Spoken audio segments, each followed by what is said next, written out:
Hi everyone, this is Dr. Linh Phung from Eduling International Academy. I'm very excited to share with you a series of videos in which I interview and have conversations with teachers, students, and people from the US and from different countries. In the video, I will also teach you some new vocabulary words, sentence structures, and pronunciation features. I will also share with you a list of questions so that you can have similar conversations with your friends.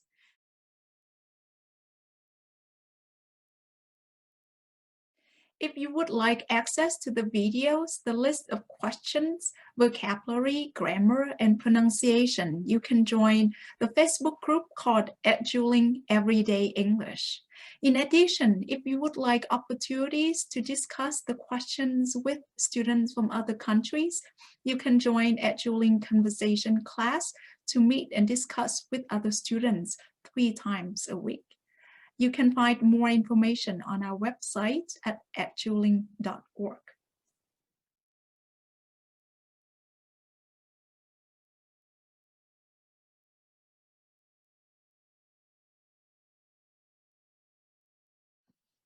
Hi, everyone.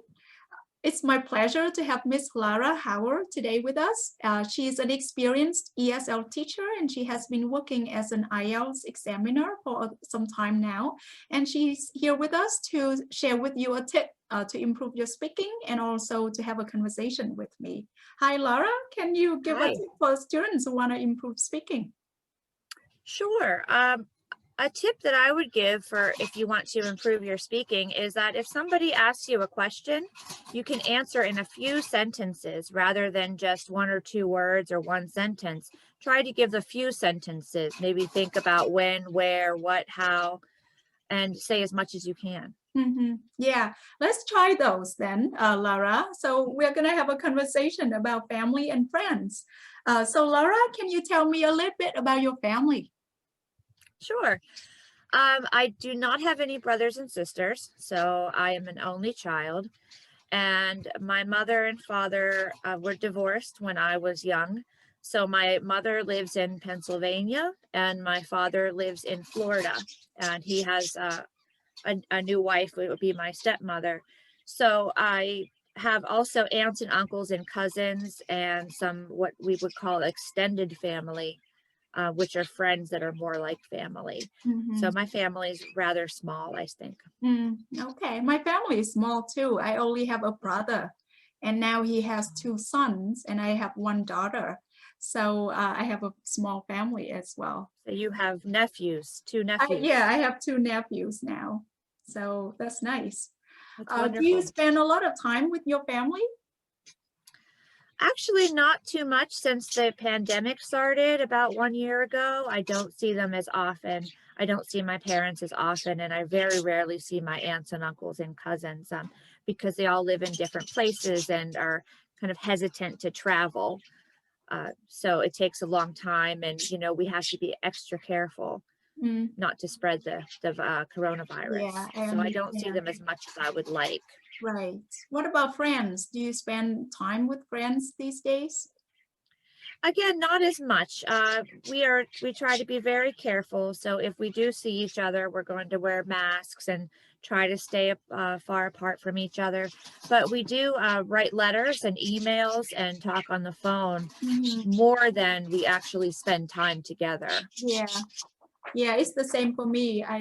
My parents are far away, so I often talk to them just by texting or calling them. So let me ask you a more serious question. Some of the students may be preparing for the IELTS exam, and in the third part, they need to express their opinion. So I'll ask you a question and see what your opinion is.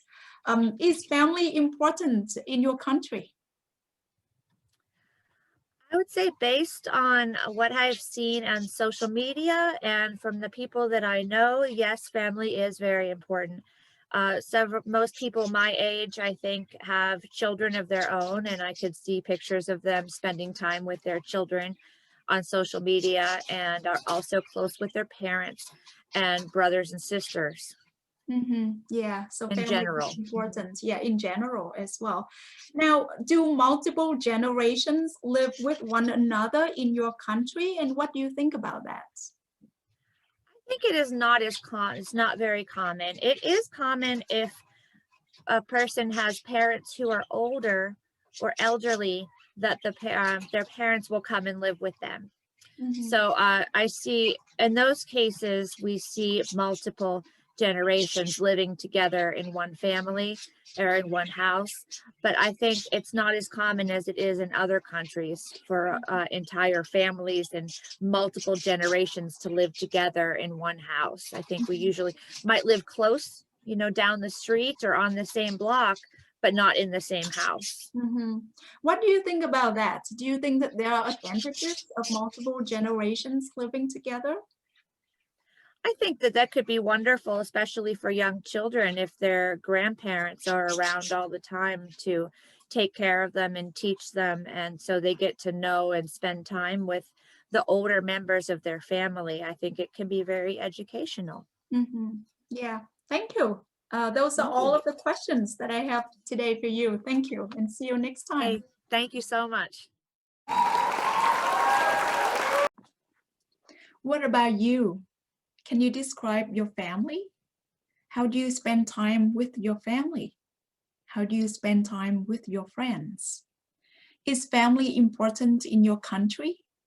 What do you think about multiple generations living together in one house? Next, I would like to review some vocabulary words, sentence structures, and pronunciation features with you. When you talk about family, you need to know different names for different family members, such as parents, brothers, sisters, aunts, uncles, nephews, nieces, stepmother, stepfather, and also extended family.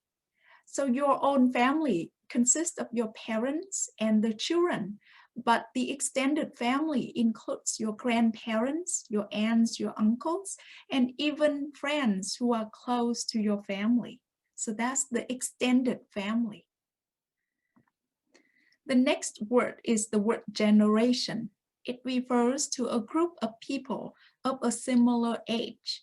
So your grandparents are of a generation, your parents are a new generation, and you, the children, are a different generation. Another word that may be new to you is the word hesitant. Hesitant means you're not willing or not sure to do something. So maybe you're hesitant to visit your grandparents because you're not sure if you may transmit the virus to them. So you're hesitant to do something. In terms of grammar, when you want to express your opinion, you may use some phrases such as far as I know, I would think that, I would say that, based on what I see, based on what I know. And then you can share your opinion or your observation.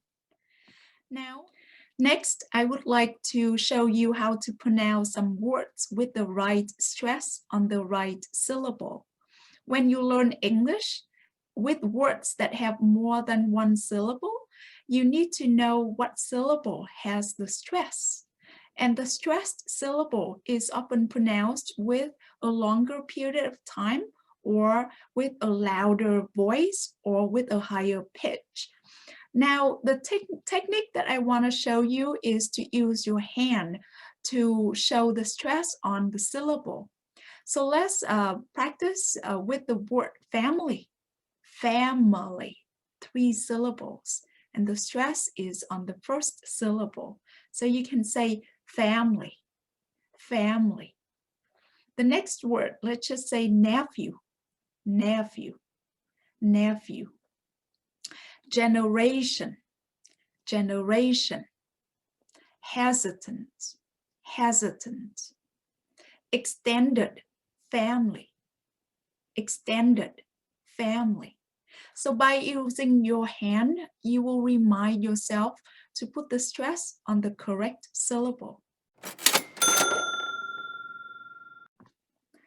Thank Thank you for watching the video. If you like to have access to the video and a list of questions, as well as new words and sentence structures, you can join the Facebook group called Eduling Everyday English. We also have conversation classes that you can join to practice speaking 3 times a week with other students. Thank you and see you next time.